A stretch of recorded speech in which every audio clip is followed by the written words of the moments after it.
Bonjour à toutes et à tous. Dans cette vidéo, nous allons parler de la stabilité des éléments chimiques.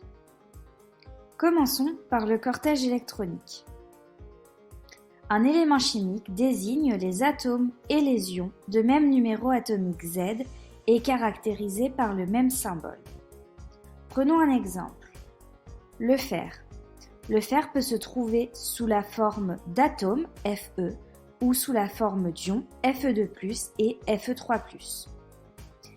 Les électrons des éléments chimiques se répartissent en couches électroniques, notées 1, 2, etc. Ces couches électroniques sont composées d'une ou plusieurs sous-couches notées S, P, etc.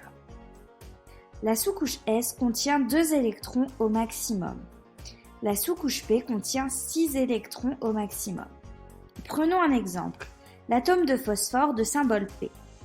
Il a 15 électrons.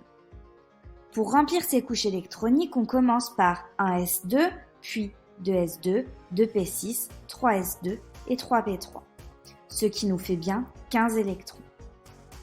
Les électrons de valence sont les électrons qui sont sur la couche électronique avec le chiffre le plus élevé.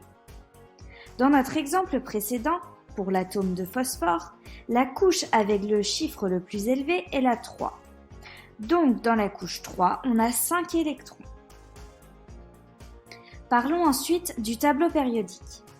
Les éléments chimiques sont rangés par numéro atomique croissant. Les éléments chimiques d'une même colonne ont le même nombre d'électrons de valence, et ceux d'une même période, aussi appelés lignes, ont le même numéro de couches. Chaque élément chimique d'une même colonne ont des propriétés chimiques analogues. Ils constituent une famille chimique. La 18e colonne, dernière colonne du tableau, constitue la famille des gaz nobles. Finissons par parler de la stabilité des éléments chimiques. La famille la plus stable est celle des gaz nobles car leur couche de valence est remplie. Les autres atomes du tableau périodique perdent ou gagnent des électrons pour remplir leur couche de valence.